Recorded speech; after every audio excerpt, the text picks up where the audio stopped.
Welcome to 30 Day Reviews. Today I'm going to tell you my thoughts on Beard Balm by Apothecary87.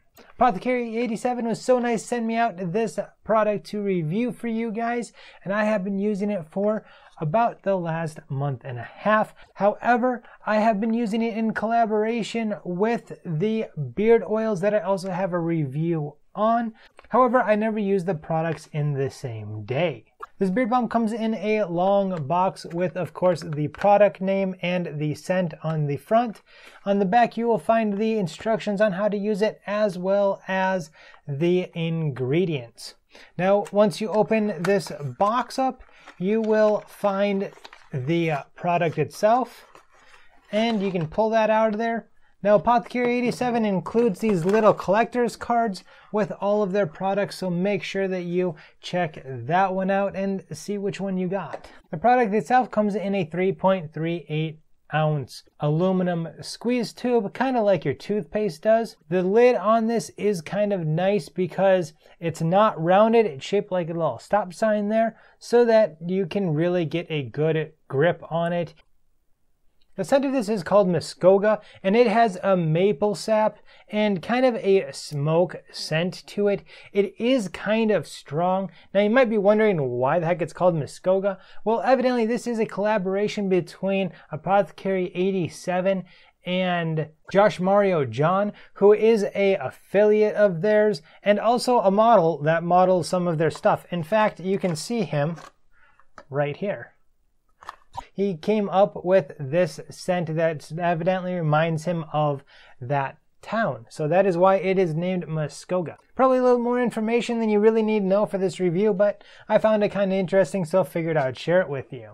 Now, the directions to this say to apply it right after a shower when the pores on your beard and your skin are nice and open so that it can really get absorbed into your hair and your skin to get the most out of it.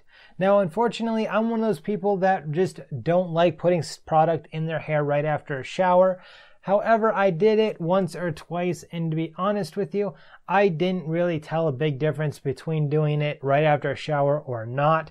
And it doesn't take much of this, guys, at all to get a decent sized beard. However, if you've got like, one down to here or whatever, obviously you're going to need more product. But it says just to use a pea size amount on your hand, which is what I do. And because I don't have a full beard, I don't rub it in my hands and then apply it. I just rub it in my fingers and start at the center and work my way to the sides. Because the ingredients in this are not all natural, there's a lot of things in there that I'm not even going to attempt to say, so therefore I am putting them on the screen now for you.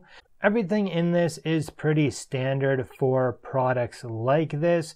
I did look up all of the ingredients to see what they were, and for the most part there's a lot of things that just has to do with the scent of it or hydrating the skin or the hair itself.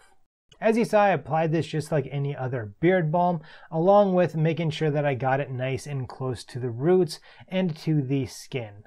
My experience using this was definitely a good one. I found that it actually stiffens up the goatee a little bit more than some of the other beard balms that I've used in the past, which is definitely a good thing because it's going to keep all of those beard hairs exactly where you want them throughout the day. I found that it really does last pretty much all day as well. I never found myself having to reapply it or anything, which is definitely a good thing. Now, there's a few things that I noticed. However, only one thing I can for sure contribute to the beard balm, and that is that this has fairly strong scent to it.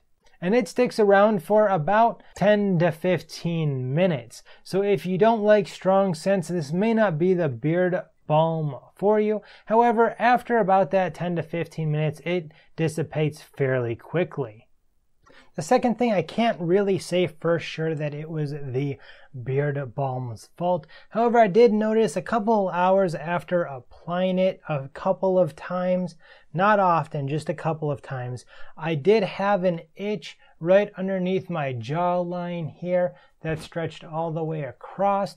but it wasn't like it was right after I applied it. So I'm not real sure if I just happened to have an itch those couple of days, or if this may have been drying on the skin and therefore I was itching that off, because underneath my jawline it is definitely a bit thinner than what you see up front. So it could have been that I just got a little bit too much on the skin there, but even then it would just be an application issue that would have been my fault anyway for applying too much. So I really can't say for sure if it was just me or the beard balm. However, if I were you, I really wouldn't worry about that little instances that I had. Now for, do I think that this is worth your money? Well, coming in at $30 at the link below and $19 on their website without shipping and handling, I would have to say that from their website's probably going to be the better place to get this from.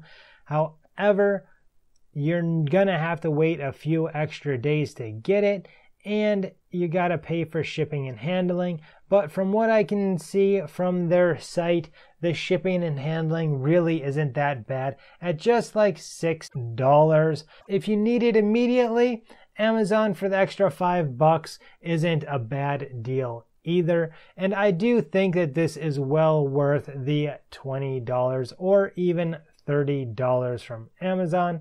So I would highly suggest picking yourself up some of this if you are looking for a beard balm that kind of stiffens up and you want to spend that kind of money. Of course, it is always relative if it would be worth it to you or not. There are definitely cheaper beard balms out there that would work for you as well. I want to know down in the comment section how long your beard is, and also if you use beard balm and beard oil or just one or the other. Until next time, you have a good one.